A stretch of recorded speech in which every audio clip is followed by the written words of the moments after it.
أعوذ بالله السميع العليم من الشيطان الرجيم بسم الله الرحمن الرحيم وصلى الله تعالى على سيدنا محمد وعلى آله وصحبه وسلم. Picking up with the legendary military ideology of the Prophet sallallahu alaihi wasallam after completing his legendary military career series, as well as his legendary military legacy, the era of Sayyidina Abu Bakr as-Siddiq radiallahu anhu, legendary military government by yours truly, your humble orator Muhammad Israel, the era of Sayyidina Umar ibn al-Khattab, and the legendary military empire, the era of Sayyidina Uthman bin Affan radiallahu anhu. And now here we are, picking up from page number 402. Amirul Mu'minin Ali ibn Abi Talib radiallahu anhu was always advising his governors. When he appointed Qais ibn Sa'id, as governor of Egypt, he told him, go there and take people whom you trust and love to accompany you. Take troops with you until you get there, because that will be more frightening to your enemies and more encouraging to your followers. When you get there, insha'Allah, be kind to those who do good and be harsh towards those who do evil. Be kind to the common folk and prominent people alike, for kindness is a blessing. Another example of his advice to Qais ibn Sa'ad appears in one of his letters, where he said, and I quote, collect your tax on the basis of truth. Treat your troops kindly and fairly, and teach those who are around you of that which Allah Jalla Jalaluhu has taught you. Some of the letters that were sent to various regions appointing governors include advice and instructions, such as the letter that Ali ibn Abi Talib radiallahu anhu sent to Muhammad ibn Abi Bakr concerning the governorship of Egypt, which he read out to the people. It contained some advice to the public and to the governor himself. There was frequent communication between Ali ibn Abi Talib radiallahu anhu and his governors, whether it took the form of written or verbal messages or of direct communication, which took place primarily when the governors came to Kufa to meet Amirul Mu'minin Ali ibn Abi Talib radiallahu anhu, or when they joined him in fighting the Kharijites and others. There is no report to suggest that Amirul Mu'minin Ali ibn Abi Talib radiallahu anhu went for Hajj and met his governors during the pilgrimage while he was the Khalif, as was the ways of the previous Khalifs. Rather, he would send one of those whom he trusted as his deputies, such as the sons of Al-Abbas and others. The governors of the East were in contact with Ali ibn Abi Talib radiallahu anhu more often because they were closer to Kufa, and their delegations came to the city more often as well. Ali radiallahu anhu often gave instructions in the form of advice, explaining to them how to do their work. Sometimes this advice was written and other times it was verbal. One of the letters of Amirul Mu'minin to his workers says, you are the keepers of the people's treasure, the representatives of the Ummah and the envoys of the rulers. Do not prevent anyone from meeting his needs, and do not prevent him from seeking what he wants. When collecting the land tax, do not force the people to sell their winter or summer garments, any amount they need for their work, or any slave. Do not whip anyone for a dirham, and do not touch the wealth of anyone, whether he is a Muslim or a non-Muslim who has been granted protection. Some of the chiefs brought a complaint to Ali ibn Abi Talib radiallahu anhu about one of his workers, so he wrote to that worker saying, some of the chiefs of your people complain about you being hard-hearted, disrespectful and hostile. I studied the issue and I realized that they are not fit to be brought close to you because they are polytheists, but they should not be pushed away altogether or be treated cruelly because of the covenant. So wear for them a garment of softness mixed with a little strictness alternating between strictness and kindness towards them, bringing them close to you sometimes and keeping them away from you sometimes. Insha'Allah. 2.3 The extent of power and authority granted to governors of the time of Amir al-Mu'minin Ali ibn Abi Talib radiallahu anhu, who refused to grant all authority to a single person. His principle was to distribute powers and limit individual authority. He appointed Ibn Abbas as governor of Basra, as we had mentioned, but appointed Ziyad in charge of the land tax and the public treasury. He did not stop there, though. He also ordered Ibn Abbas to listen to and obey Ziyad. This was perfect administrative control. Ziyad was to obey Ibn Abbas as governor of Basra, and Ibn Abbas was to obey Ziyad within the framework of his work in the public treasury and handling the land tax. As for judiciary matters, Ali ibn Abi Talib radiallahu anhu appointed Abu al-Aswad ad-Du'ali in charge of them. In the covenant that Amir al-Mu'minin Ali ibn Abi Talib radiallahu anhu drew up for Malik ibn al-Ashtar, we may note the powers granted to the governors there as well. We will try to make the picture clearer by mentioning the following details. Appointment of government ministers. Amir al-Mu'minin Ali ibn Abi Talib radiallahu anhu said in the covenant he drew up for Malik ibn al-Ashtar, and I quote, "The worst type of government minister is the one who is a minister for an evil person before him. The one who joined them in their sin should not be part of your inner circle, for they were the helpers of sinners and the brothers of wrongdoers.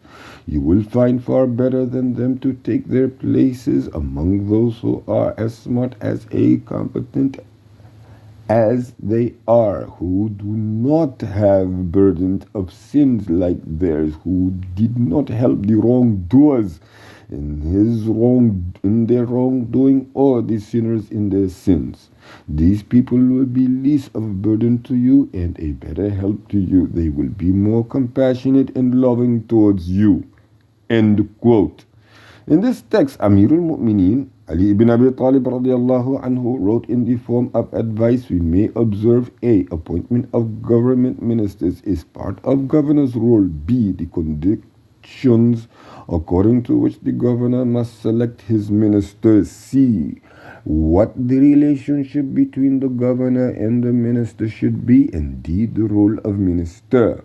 As for the number of government ministers, it was not mentioned by Amir al-Mu'minin. He referred to them in the plural, and it seems that their number was connected to how much help the governor needed, because the role of the minister is to help the governor in his job. Amir al-Mu'minin Ali ibn Abi Talib radiallahu anhu listened to the following conditions for government ministers. The appointee should not be previously been a minister for an evil person. Number 2, the governor should select one from among the total number of ministers to be his deputy and helper in running things. He should select him based on what Ali ibn Abi Talib radiallahu anhu said, which is, I quote, "Then let the one who is more favorable by you be the one who can utter the word of bitter truth to you, and the least helpful to you with regard to things that Allah Jalla Jalaluhu disapproves of for his friends, regardless of whether that pleases you or not." As for their roles, they come under the heading of assistants, but the specific details are for the governor to decide, and he may determine the functions of his ministers according to his needs. Contact between the ministers and governor should be direct. 2.3.2 Formation of consultative committees. This was to be done by seeking the help of scholars and wise men who are the decision makers and people of experience.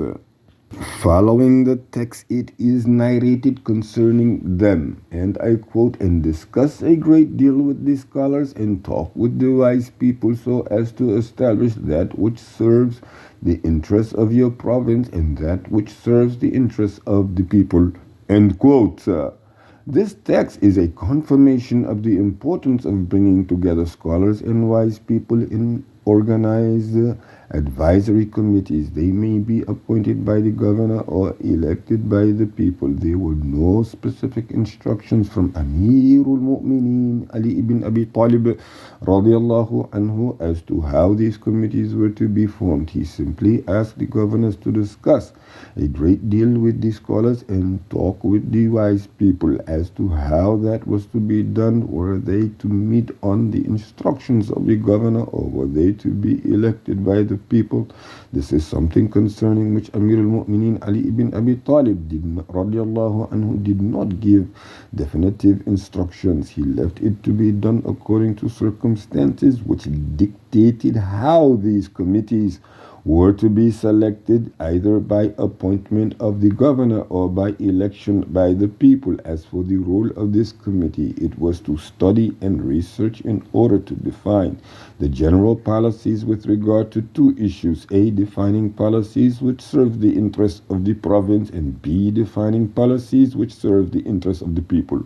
This meant drawing up the basic guidelines for everything that had to do with serving the interests of the land and that of the people, whether it was with regard to how the wealth of the public treasury was spent, appointments to different administrative positions, or offering services to different classes of trades, craftsmen and farmers. This committee was more like what is known as a local council that is established in the types of states where the system is based on decentralization. Elsewhere, Amirul Mu'mineen Ali ibn Abi Talib radiallahu anhu mentioned the qualities required in these consultants and assistants, or of these consultants and assistants. Then stay close, and I quote, then stay close to the people of dignity and prominent people, those who come from righteous families and who have a track record of good righteous deeds, then those who are chivalrous, courageous, generous, tolerant, and easygoing, for they are among the noblest of people and the best of them. End quote.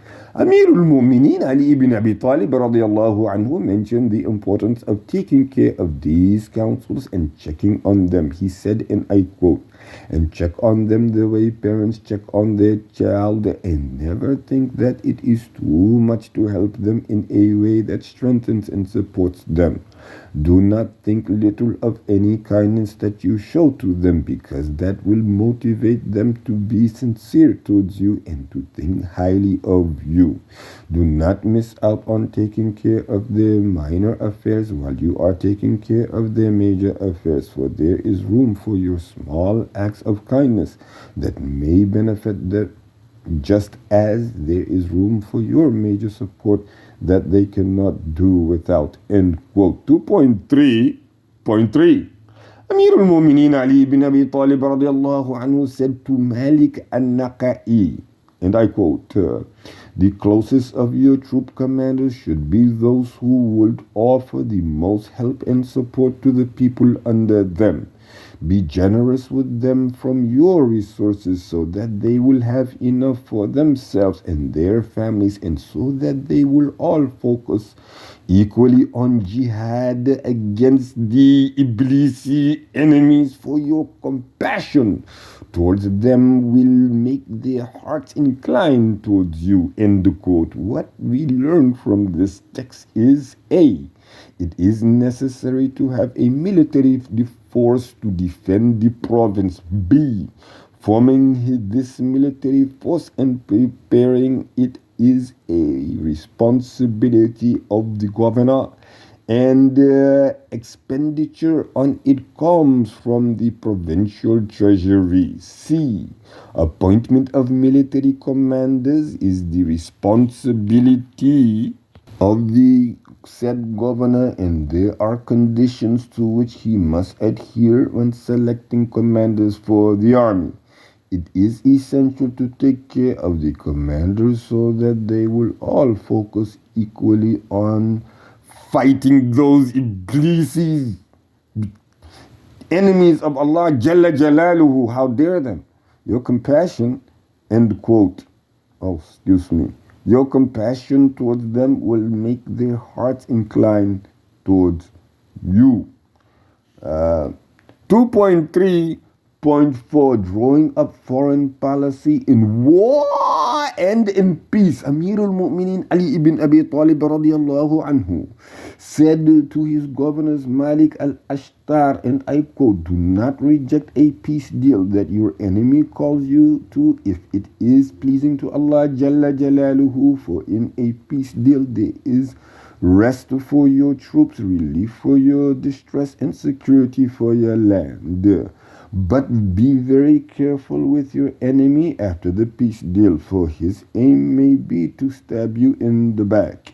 Be smart, for there is no room for thinking positively of your enemy. If you reach a deal with your enemy and have a covenant with him, then make sure that you fulfill the terms of the deal. Be honest and sincere and adhere to the deal regardless of the cost. There is nothing among the obligations of Allah Jalla Jalaluhu that all people are agreed to venerate despite the differerences in their views and inclinations. That is more important than fulfillment of covenants.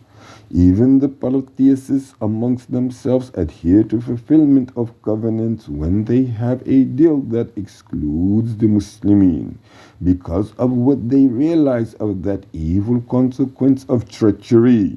So never betray your covenant and never betray your enemy, for no one has the audacity to challenge Allah Jalla Jalaluhu except one who is ignorant and doomed, like those Iblisis getting married without proper authority. Allah Jalla Jalaluhu has made a covenant in His name, a source of security among people by His mercy. That's why marriages and so on, that in which Assalamu alaikum, the very basics. People not giving salams, not returning salams, thinking they're better than others. This is how lost, doomed that individual is, telling their parents, get out of here. I don't care about what you think. That's an ignorance and it's a doom.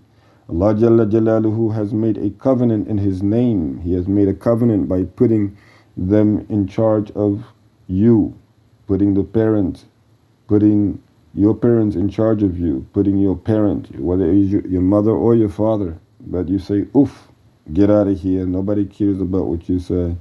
I'm making my own decisions from now on. But Allah is the one who gave you the covenant of marriage, and how you treat it, and how you treat your spouse, and how you undermine and disobey. That's a covenant of Allah that you're breaking, you're breaching. When you don't have a right to get married and you say that I have a right to do what I like, then that's practically breaking the oath of allegiance of the Shahada itself. Okay. Allah Jalla Jalaluhu has made a covenant in His name and a source of security among people by His mercy. It's also a source of security. You cannot return salam. You don't have it in your heart to speak the truth and to give peace from it. So the covenant, you're breaking it. You're taking away from peace and security. Like a sanctuary in which they seek protection and under the shade of which they find comfort. So there should be no evil doing or treachery and no betrayal, and do not enter a covenant that may involve ambiguity. Do not resort to misinterpretation after agreeing and confirming. If you have committed yourself to something that is difficult for you but is binding upon you by the covenant of Allah Jalla Jalaluhu, do not try to nullify it unlawfully, because your patience in bearing something that is difficult for you while hoping for relief and good consequences is better than committing an act of betrayal for which you fear bad consequences, and that will bring the punishment of Allah Jalla Jalaluhu. Those Iblisis who are around the way just throwing, baseless man-made rules around, betraying the covenant of Allah Jalla Jalaluhu, we're going to go ahead and remind again, it is the punishment from Allah Jalla Jalaluhu that we fear of for ourselves and for all. But if you're not fearful of it for your own self, then we are not here to save anyone. We are only here to remind. And we will stop it there. We're here to warn and to remind, but we are not here to impose and to force on anyone anything. 609 is the point of stopping there. سبحانك اللهم وبحمدك وتبارك اسم ربك وتعالى جدك ولا إله غيرك ولا حول ولا قوة إلا بالله العلي العظيم. سبحان ربك رب العزة عما يصفون وسلام على المرسلين والحمد لله رب العالمين.